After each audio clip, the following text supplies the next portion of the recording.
Hi, ladies and gentlemen. Check this out. Imagine, if you will, I'm listening to the social media channels. Then I get to this station where they're Democrats holding Biden up, presenting him to the public as this outstanding citizen, his family life, his kids, raising them up, tell about some of the crises that he had to endure. Just reflecting on career and presenting him as a solid individual, upstanding citizen, somebody that you can have respect for. And they are doing this, I'm sure, because the Republicans, the people that they have been putting forward, have presented themselves as crooks and liars and thieves and with their conspiracy theorists planning on overthrowing the government, stuff like this. And as I sat there and I was listening, Joe Biden, this, Joe Biden, a wonderful man, I was reminded what they people were saying about Donald Trump and how great Donald Trump is and what he's done for this country, even though many people can't see it, but some could, and or they gave the impression that they could. And I'm sitting there and I'm listening to this, and I'm thinking, the American people haven't learned anything yet. They are still looking for heroes, somebody to come in and save the day.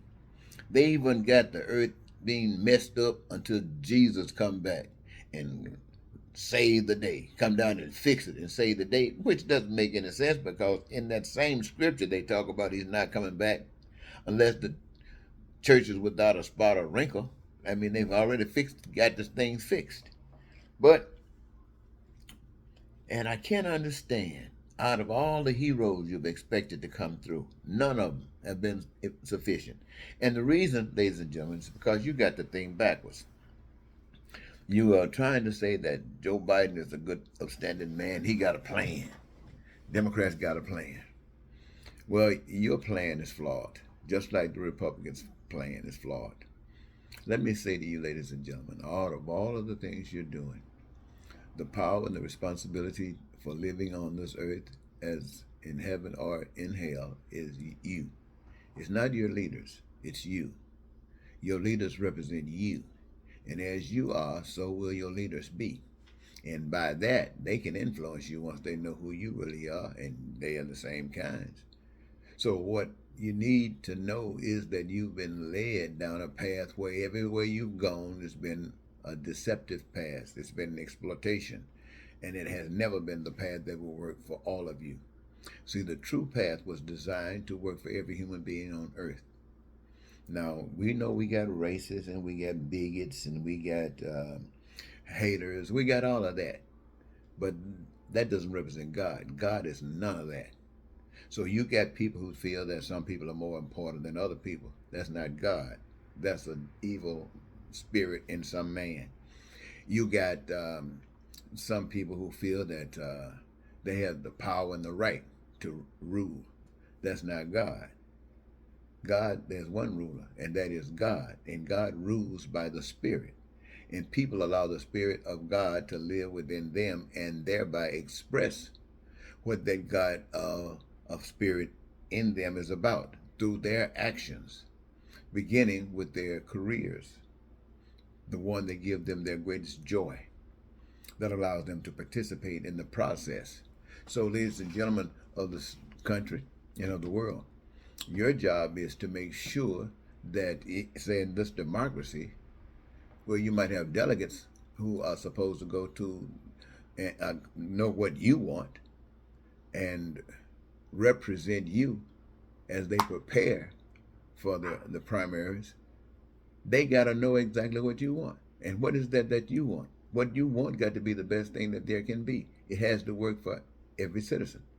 You can't go up there thinking about, well, we're going to work for this group now and another group later. You can't go up there talking about we're going to work for trying to focus on cures for a particular disease and not the others. You can't go up there talking about education for some and not for others. No, no, you can't do that. That is not the way for it to work. For it to work, it must work for everyone. It must be all inclusive. That is the way it has been designed. Designed. Everybody got a career, and not everybody's career is what you might think everybody's career should be. Now, you see some people doing, say, an engineer. Now, they might spend their time doing the kinds of things that engineers do. Another person might be, for lack of a better name, just say he might be a gardener and loves it just as much as the engineer loves theirs. Or it might be a babysitter, just watching kids when other things needs to be done by other people who want to go do it and they can't take their kids. So, and you know what? It's a career that gives them their greatest joy. But not only does it give them their greatest joy, it allows them to access the resources of life just like anybody. They can travel anywhere in the world they want to, any way they want to. When they got vacations, they can live in homes, the kinds that they designed just like anybody else. Dress, education, all of this is open to them. Why? Because it is what God has given us. Now, what I'm saying to you, ladies and gentlemen, is this, in case you didn't catch it. We were put on this earth, and we were given everything to live as though we were in heaven. It's already here on this earth. It doesn't matter whether it was one person or 8 billion. It is so established and processed that even more can live right on this earth today as if they are in heaven. But it must be the will of the people. The people must will this. The people must protect themselves from any virus that might come and cause problems within a system like this. Problems like democracy, problems like communism, problems like socialism, problems like dictatorships, problems like you and you and you, problems like that. There's one way. There's one way. There's one way. And that's the way that was designed for it to happen. And the trick is for we the people to recognize that way, choose that way, apply that way. And we will have the desires of our heart. That is the design. Now, when we do not do that, as we're living in this society today, we have something so far from that. We have in our midst, whether we want to admit it or not, we got evil at its highest order in America today. And what Democrats are trying to do is just a little bit better than what Republicans are trying to do. And it's maybe a lot better than what Donald Trump and his group are trying to do. But that's all. It's just a little bit better. And it is an affront to God. It is an affront to heaven. It is an affront to what has been designed for you. You are satisfied with racism. Some of you aren't. Some of you are. You are satisfied with hatred. Some of you aren't. Some of you are. You are satisfied. Did I say racism? Well, if I didn't, I'll say it again. Some of you aren't, and some of you are. Some of you are satisfied with people being treated as second-class citizens. Some of you are, some of you aren't. But that is the reason for all of the hell that we're living in.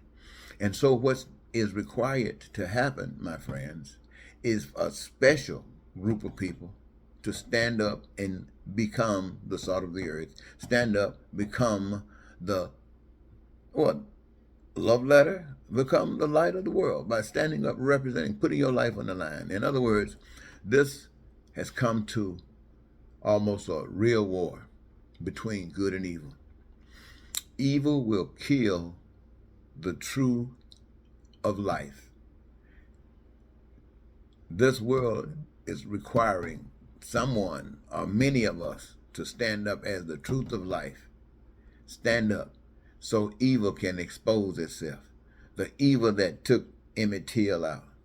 The evil that took out Black Wall Street. The evil that brought slavery to this country, the evil that turned natives into whatever despicable, low life you can be reduced to. All of that. This is what we are up against. And it will kill you because it knows nothing about this God of peace and prosperity, this God of everybody having their benefit. They know nothing of it. They don't believe in it. They think it's a trick. They think it's a lie. So you got to stand up for it anyway. Because if you stand up for it, then those who are peaking can peak. Otherwise, evil will overcome. So righteousness has got to stand. Do you dig what I'm saying? Righteousness has got to stand. Now, right now, there are righteous individuals, but their light is dim, maybe like a 10 watt. We need to amp that up about a 90 above the 10. It's required, ladies and gentlemen. So if you want to prove that you're a lover, if you want to prove that you're a child of God, if you want to prove that you know something about God, now is the time to stand up, because you got to put your life on the line. Otherwise, you're just playing games. Well, thank you. I just wanted to share that with you. Till next time, Eddie Marcus. Goodbye.